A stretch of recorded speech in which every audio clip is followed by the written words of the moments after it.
இன்றைக்கு எழுதி வைத்துக் கொள்ளுங்கள், உதயநிதி ஒரு நாள் அத்தகைய ராஜேந்திர சோழனாக மாறுவார் என்பதை.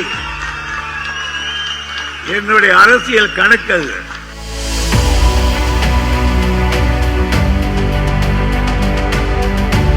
இந்த வார்த்தையை ஒரு காலத்திலே கலைஞர் என்னிடத்தில் சொன்னார். யோசர என்னையும் மிஞ்சிடுவான், அவன் தளபதி வந்து அவனை மிஞ்சிடுவாங்க. தலைவர் பெற்ற பேரும் புகழை விட, ஏன் உட்கார்ந்து இருக்கிற தளபதி அவர்கள் பேரும் புகழை விட அதிகமான பேரும் புகழையும் பெறக்கூடியவர் என்னுடைய தம்பி உதயநிதி. இன்றைக்கு கருப்பு சிவப்பு வருகிறார்கள். தமிழ்நாட்டின் தேசிய சின்னம் அதுதான்.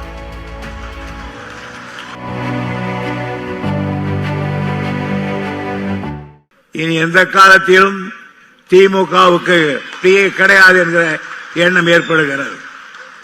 காரணம், ஒரு கட்சி ஆரம்பித்தால் பல கொள்கைகளை சொல்வார்கள். அந்த கொள்கைகளை நிறைவேற்ற கட்சி வேலை செய்யும். ஆனால் சில நேரங்களில் சில கட்சிகளோடு கொள்கை கூட சமரசம் ஏற்படுவதுண்டு. ஆனால் உயிர் கொள்கைகளுக்கு யாரும் இடம் கொடுக்க மாட்டார்கள். திராவிட முன்னேற்ற கழகத்தை பொறுத்தவரையில் அது இரண்டாவது காலத்திலிருந்து அரசியல் சில சமரசங்கள் ஏற்பட்டாலும் உயிர் கொள்கையான இந்திய எதிர்ப்பு, சுயமரியாதை, இவைகளெல்லாம் நாம் என்றைக்கு விட்டுக் கொடுத்ததல்ல. இந்த இயக்கத்தை ஆரம்பித்து 67 ஆட்சி பிடித்து அதை கலைஞர் கையில் ஒப்படைத்து போனார். கலைஞர் மிக வேகமாக அற்புதமாக இந்த நாட்டை ஆண்டார், இயக்கத்தை கட்டி காத்தார்.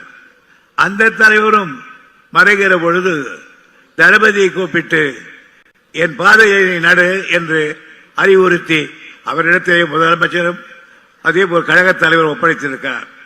என்னை பொறுத்த வரையில் நீண்ட நெடுங்காலம் கலைஞரோடு சற்று 50 ஆண்டு காலத்துக்கு மேல் இருந்தவன். தளபதி அவர்களை நான் இளம் பிராயத்திலிருந்து அறிந்தவன். ஆனாலும் நானே இன்றைக்கு வியக்கிற அளவுக்கு, போற்றுகிற அளவுக்கு, சல்யூட் அடிக்கிற அளவுக்கு அவர் தன்னுடைய பணியை ஆற்றுவதை பார்த்து மெத்த பெருமைப்படுகிறேன்.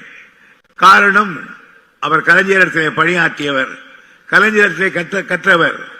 அதே போன்று இந்த அடுத்து இருக்கிற நம்முடைய உதயநிதி அவர்கள் அந்த இடத்துக்கு நிச்சயமாக சத்தியமாக ஒரு காலத்துக்கு வருவார். அப்படி வருகிற பொழுது இந்த மன்றத்திலே நான் தெரிவிக்கிறேன், தலைவர் பெற்ற பேரும் புகழை விட, ஏன் உட்கார்ந்து இருக்கிற தளபதி அவர்கள் பேரும் புகழை விட அதிகமான பேரும் புகழையும் பெறக்கூடியவர் என்னுடைய தம்பி உதயநிதி. நான் என்ன ஜோசியக்காரனா? இல்லை. வேறு பதவி கிடையாது. இந்த வார்த்தையை ஒரு காலத்திலே கலைஞர் என்னிடத்தில் சொன்னார். யோசர என்னையும் மிஞ்சிடுவான், அவன் தளபதி வந்து அவனை மிஞ்சிடுவாங்க.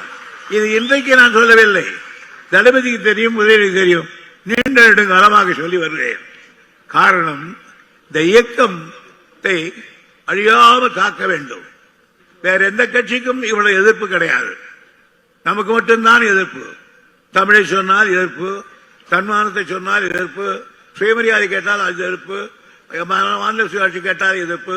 ஆக எதை எடுத்தாலும் நமக்கு எதிர்ப்பு தெரிவித்துக் கொண்டே இருப்பார்கள். ஆனால் நாம் அதையெல்லாம் மீறி கையிலே ஆட்சியை வைத்து நடத்தி கொண்டிருக்கிறோம். ராஜராஜன் மன்னனாக இருக்கிற பொழுதே அந்த பணியை ராஜேந்திர சோழன் ஏற்றுக்கொண்டான்.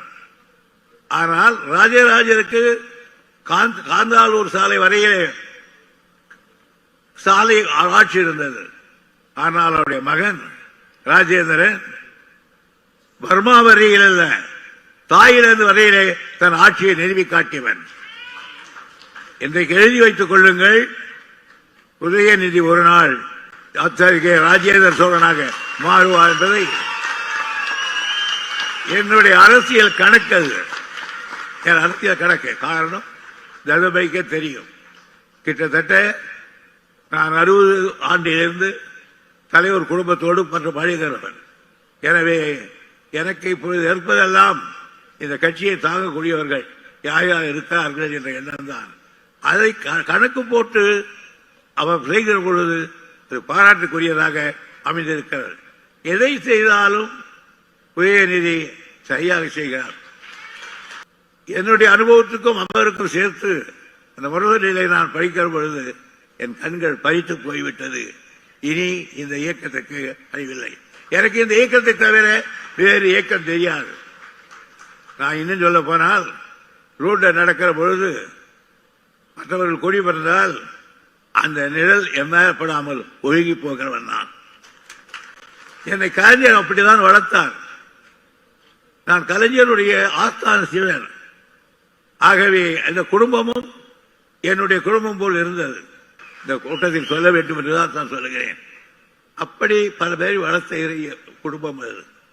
அந்த குடும்பத்தினுடைய இளந்தலைவராக வந்திருக்கிற நம்முடைய பிரதிநிதி இனிமேல் கட்சியை பார்த்துக் கொள்ள வேண்டிய நிலை இருக்கிறது.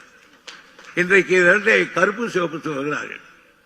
தமிழ்நாட்டின் தேசிய சின்னம் அதுதான்.